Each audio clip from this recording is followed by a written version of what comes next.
구약성경 느헤미야서 2장 1절로 10절에 보면은 느헤미야가 내일의 비전을 잉태하기 위해서 했던 일은 기도하며 기회를 찾았던 것입니다.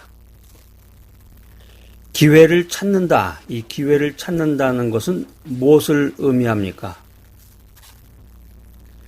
그것은 우리가 기도하며 계획한 바를 실행에 옮길 수 있는 이 결정적인 때를 찾고 그것을 꽉 붙잡아야 된다는 것입니다. 그것을 잡아라. 기회를 찾는다고 하는 것은 결정적인 때를 찾고 그 때를 붙잡아야 한다는 것입니다. 기회라고 하는 것이 지나고 나면 다시는 붙잡기 어려운데 오늘 우리의 인생이 아무리 힘들고 어려워도 주님께 나와서 기도하면 반드시 주님이 내 인생에 불가능한 일을 가능하게 만들어서 새 일을 행하게 하실 줄로 믿습니다. 여러분도 믿으시나요? 불가능은 불가능이죠. 어떻게 불가능이 가능해 되겠어. 이렇게 얘기를 하는 사람은 믿음이 없는 사람이죠.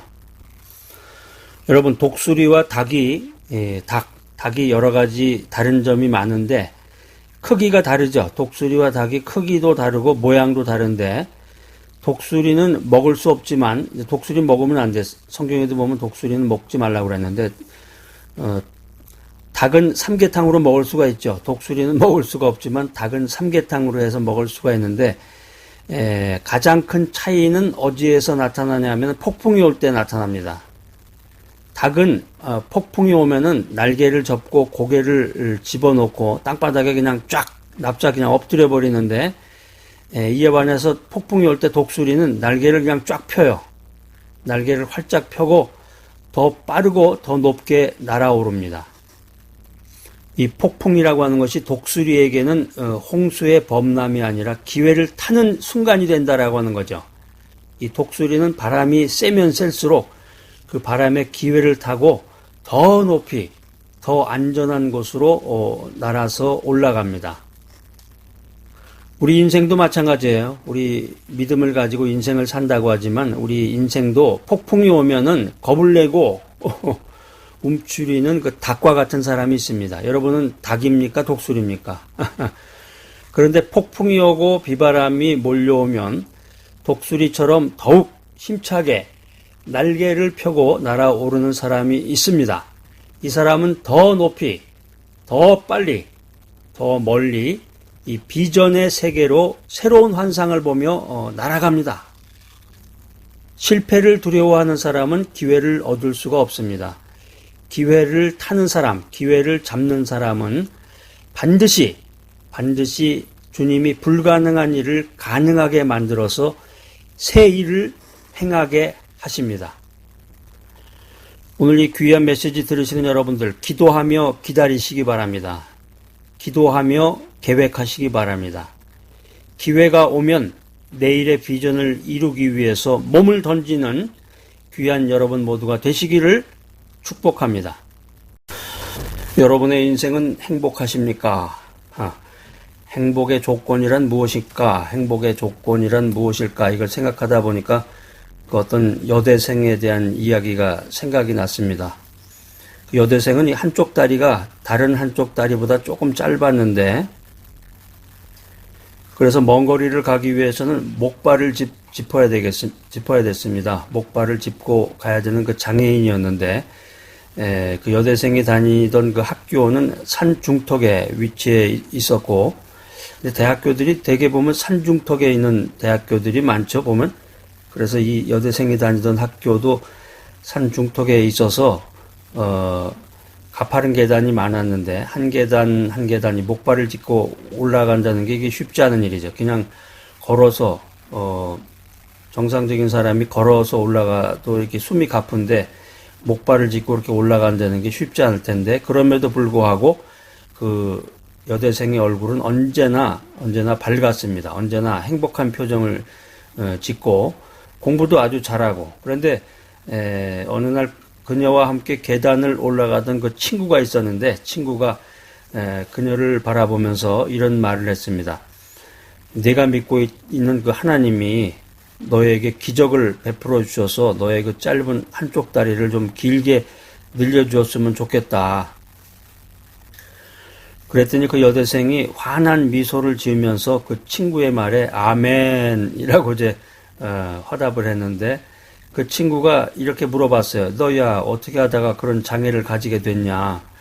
그랬더니 그녀는 주저하지 않고 내가 어렸을 때 소아마비를 앓아서, 그 말을 들은 친구는 궁금한 점이 있다는 듯이 또 이렇게 말해요. 그런데 넌 어떻게 그렇게 행복해 할 수가 있어? 소아마비인데. 그랬더니 그녀는 이렇게 말합니다. 그야 내 마음이 건강하니까 그렇지. 내 몸에 장애가 있다고 해서 내 마음까지 병든 것은 아니잖아. 여대생 참 대단합니다. 대학교 다닐 때 그 산중턱에 있던 그 캠퍼스를 향해서 걸어갔던 기억이 있는 분들은 아마 그 추억이 생각날 거예요. 한참을 걸어 올라가야 되는데 버스나 지하철에서 내려가지고 그 자기 강의실까지 올라가는 길이 참 쉽지 않을 텐데, 이 여대생 목발을 짚고서 그렇게 먼 거리를 가면서도 한 번도 얼굴 찡그리지 않고 그렇게 환한 얼굴로 인생을 산다 그러는데, 그녀의 그 마지막 이야기가 기억이 납니다. 그야 내 마음이 건강하니까 그렇지. 내 몸에 장애가 있다고 해서 내 마음까지 병든 것은 아니지 않니? 자기의 육신은 약하고 병들었다고 할지라도 마음이 건강하니까 언제든지 행복할 수 있다. 이게 여대생이 한 말의 그 핵심인데, 행복이라고 하는 것은 환경에 달려있는 것이 아니다라는 거예요. 행복이라고 하는 것은 환경의 영향을 받는 것이 아니라 인간의 마음가짐에 달려있다. 행복은 우리 밖에 있는 것이 아니라 바로 내 안에 있다. 행복은 바깥에 있는 환경적인 것이 아니라 내 안에 존재한다. 자, 그래서 육신적으로는 힘들고 고통스러운 삶을 살아간다고 할지라도 마음이 기쁘고 마음이 즐거우면 언제나 행복한 인생을 살 수 있다라고 하는 것입니다. 왜냐하면 이 행복이라고 하는 것은 환경적인 조건이 아니라 마음가짐의 문제라는 것이죠. 행복이란 어디에 있는 것일까? 여러분이 행복 어디다 감춰놓은 데 있으세요? 하나님께서 인간을 처음 창조하셨을 때 인간에게 행복을 주셨는데, 인간이 그 행복을 제멋대로 사용했습니다. 그래서 천사들이 그 행복을 다시 회수하기로 결정했어요. 천사들은 이 행복을 어디다 감춰놔야 되는데 행복을 어디다 숨겨놓을까, 이런 의논을 하게 됩니다. 그래서 한 천사가 이런 얘기를 합니다. 저 깊은 바닷속에다가 숨겨놓으면 어떨까요? 그랬더니 천사장이 고개를 흔들어요. 그건 안 돼. 인간은 머리가 비상하기 때문에 깊은 바닷속 그 정도는 금방 찾아낼 거야. 그러면 저 높은 산꼭대기에다 숨겨놓으면 어떨까요? 그것도 안 돼. 인간은 탐험 정신 때문에 아무리 높은 산 위에 숨겨놓아도 인간은 시간이 지나면 그것을 찾아내고 말 거야. 한참을 고민을 하면서 천사들이 의논을 합니다. 고민을 하며 의논한 끝에 천사들은 이런 결정을 내리게 됩니다. 자, 그러면 행복을 인간의 마음속에 숨겨두기로 합시다.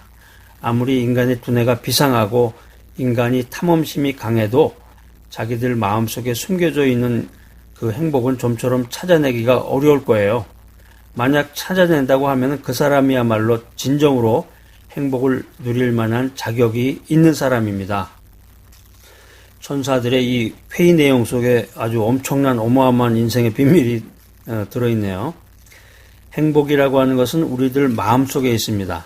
우리는 이 마음속에서 해피니스, 행복을 찾아야 되는데, 성경 잠언서 4장 23절은 이렇게 우리들을 권면하고 있습니다. 무릇 지킬 만한 것보다 내 마음을 지키라. 생명의 근원이 이에서 남이니라.